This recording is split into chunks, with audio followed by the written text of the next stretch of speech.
I always considered myself a rational person until I moved to a small town in Vermont. Work required a change, and my wife and I decided that fresh air and tranquility would help us start a new life. The house we chose was old, built in the early 1900s. It had antique architecture, a spacious yard, and the price was quite reasonable. At first, everything went smoothly. We enjoyed the change, appreciated the nature, and felt cozy in our new home. But soon, I started to notice strange things. Every night I heard a faint whisper coming from the basement. Initially, I thought it was just shadows and sounds of an old house, but the whisper grew clearer over time. One night, unable to contain my curiosity and anxiety, I decided to go down to the basement.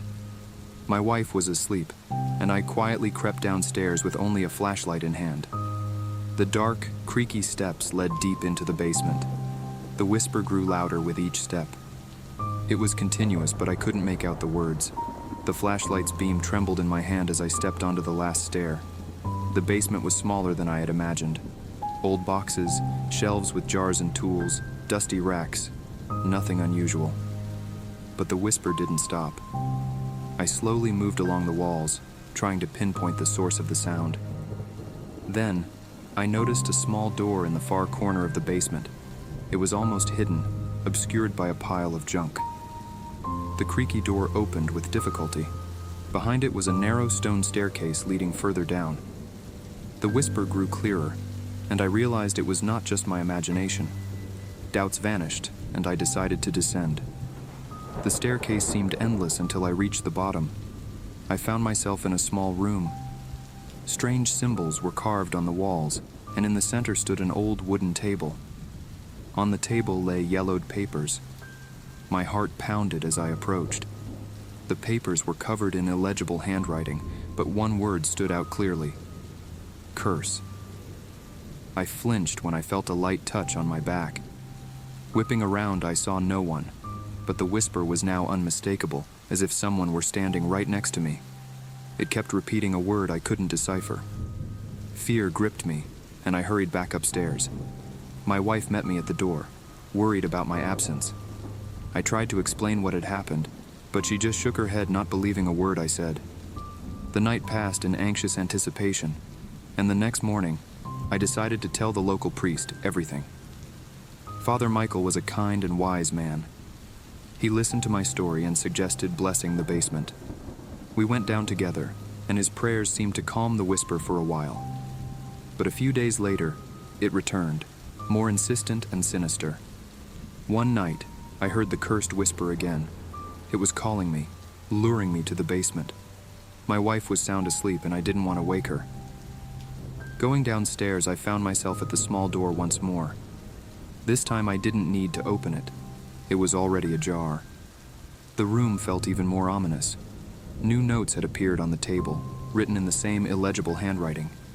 This time, among the symbols, I saw my name. My heart raced as I realized the whisper was trying to tell me something. But what? Suddenly the flashlight dimmed and I was left in complete darkness.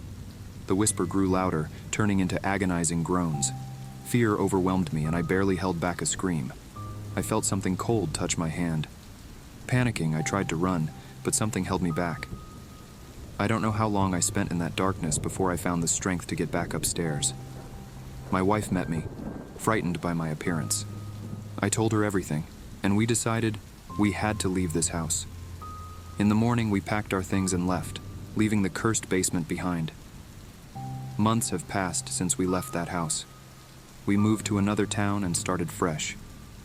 But the whisper hasn't left me. Sometimes at night I still hear it, like an echo from the past.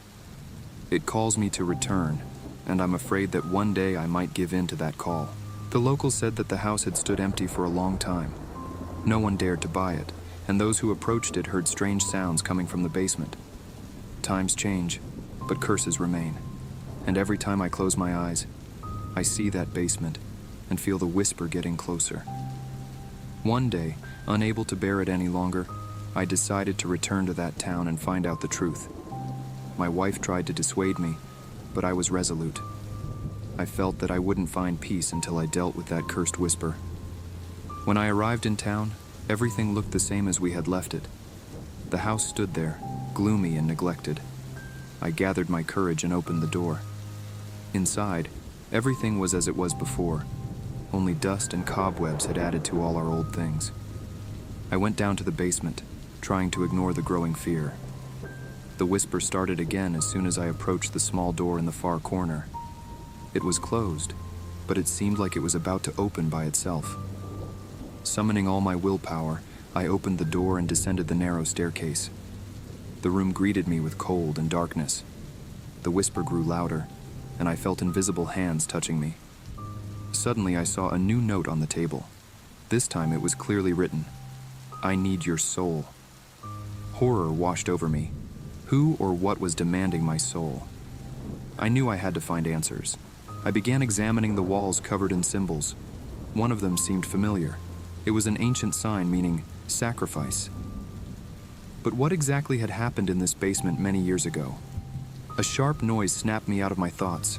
Turning around, I saw a shadow gliding across the room. The whisper intensified to an unbearable level, and I felt a cold wind hit my face. The shadow approached, and I realized it was a spirit, trapped here in this room. I tried to speak to it, to learn its story, and it responded. The voice was barely audible, but the words became clear. "I have been trapped here, cursed forever. I need a soul to be freed." I understood that this was not just a curse, but a real trap for souls. The spirit demanded someone to stay here voluntarily so it could gain freedom. But I couldn't let that happen. I knew I had to break the curse. I remembered that Father Michael had mentioned ancient purification rituals. Maybe one of them could help. I ran out of the house and headed to the church. Father Michael listened attentively and offered to perform an exorcism ritual. That night, we returned to the house.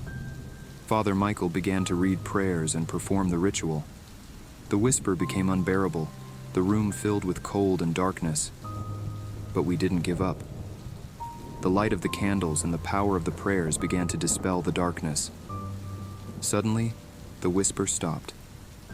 The room became quiet, and the spirit disappeared. I felt the weight lift from my shoulders. Father Michael completed the ritual, and we left the house. The curse was broken, and the spirit was freed.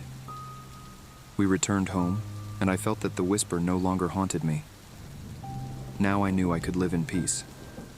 But sometimes, in the silence of the night, I still hear the distant echo of the whisper, reminding me that not all the mysteries of this world are revealed, and not all spirits find rest.